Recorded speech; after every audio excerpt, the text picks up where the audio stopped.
What is going on, y'all? It's your boy 3G. We are back with another video. Now I want to talk about 2K and Fortnite. Now I understand the two aren't really parallel to each other, other than the fact that they were competitors in the online market and probably just in competitive gameplay in itself, because obviously Fortnite is very competitive with whoever lasts the longest, the last one to survive, or the last team to survive. In the sense of 2K, of course, you got teams that are going up against each other and all this other bullshit. But I want to talk about this because a lot of people are saying that Fortnite killed 2K.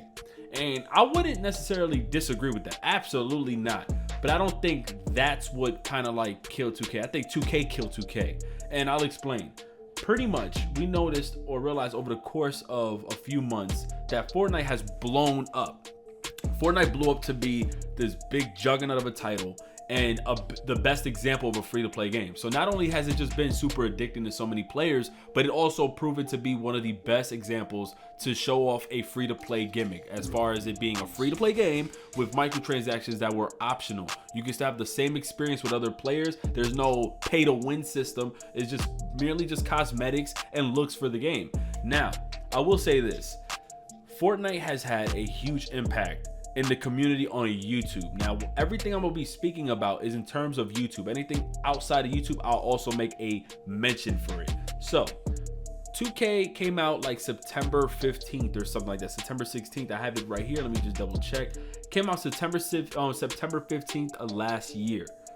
We've noticed bullshit that month and the following month. So it wasn't that like a few months later we noticed that there was some bullshit. We realized that there was some bullshit with 2K the same month that we picked it up. We was all grinding. A lot of people were putting in hours. But even in that month alone, we realized there was a lot of bullshit, optimization issues, the microtransactions, the pay-to-win system. All that shit was included. We wasn't blind to the bullshit. We seen it in that current month that the game released.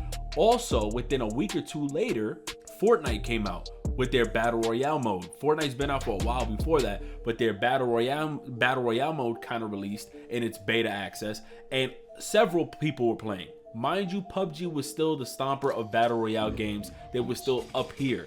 And also, mind you, the majority of the 2K community was still playing 2K and not PUBG. Okay, so we have this. We have 2K18, which released September 15th. And if you pre-ordered it, I guess you got it a couple days early or whatever. Then you have Fortnite's Battle Royale, which released September 26th. Not the main Save the World game, which wasn't being played and it wasn't as expansive and crazy to so many people. But the Battle Royale came out September 26th. It wasn't up until like November or maybe early December, but mostly November, because that's when I realized a lot of people was playing it, that it started hitting numbers, started making its mark, because PUBG was #1 on Twitch, and all of a sudden Fortnite started reaching right below it, and it started surpassing it. All of a sudden CSGO, I forgot where that shit went, but PUBG started overlapping those numbers. All of a sudden, yeah, PUBG started overlapping those numbers, then all of a sudden Fortnite started overlapping PUBG, and then all of a sudden we started seeing a consistency with Fortnite just dominating. But what I think has happened, and this happened with the Call of Duty community too, is a lot of these YouTubers channels were completely off and dying in the Call of Duty community, and they strayed over to Fortnite. Fortnite was absolutely popping at the time, and still is. You saying, hey, same thing with the 2K community. 2K's community was dying off of its own content, and what they ended up doing was jumping onto Fortnite. That's where I see the impact. But it's not that Fortnite killed 2K. It's the fact that 2K fucked themselves up, and all the communities was really speaking upon it, because we don't know what the casuals are doing, right? I understand from that survey, it just shows that not that many people are playing. Fortnite has made a huge impact in the community, but we see that the content creators who play 2K has completely got off the grid and they went over to Fortnite. Now understand that the 2K community was really outspoken about this. I was surprised to see certain creators really talk down on the issues or talk about the issues that 2K had, and I was really happy about that, because it just shows ain't nobody trying to be an ass kisser on this community. Now Fortnite, because it became so popular, a lot of players decided, let me go ahead and play this game. We have some that decided to play the game because they knew their channels were going to blow up and is extremely popping, but certain people just became extremely addicted to the game. Now what happens is you have a formula where it's a free-to-play game, and if you want, you can pay money for microtransactions. You can actually earn V-Bucks through challenges. You can purchase the cosmetics through that as well, but it might take some grinding. But at the end of the day, it's a free-to-play game. 2K, the grind system was trash. It had a lot of frame drops in the park. They didn't really change much of the game other than having the playground, and pretty much you had to pay VC for everything, and everything was so damn costly. So the game in itself was fucked up, and a shitty as my career once again. And they actually took a lot out of the game that we were really expecting to see in the game. So therefore, I don't think that Fortnite killed that game. It basically initiated that last kick, like, you know what, we just came in and we're gonna dominate, of course, and it made that huge impact.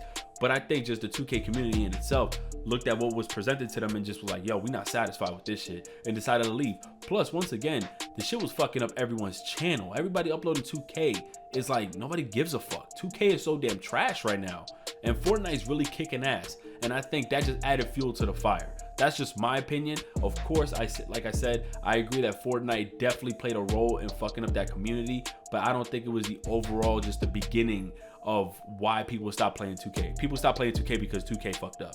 It wasn't just because Fortnite came in the mix, because if 2K was putting up numbers, I guarantee a lot of players wouldn't even have touched Fortnite. But it is what it is. You guys could drop your thoughts in the comment section below. This goes to show you that even a $60 game can't really compete with a free-to-play style game that offers a way better experience and value for a game that doesn't cost you any money unless you want to participate in its microtransactions, which is only a cosmetic scene. So yeah, let me know what you guys think. I'm out of here. It's your boy 3MG. God bless. Peace.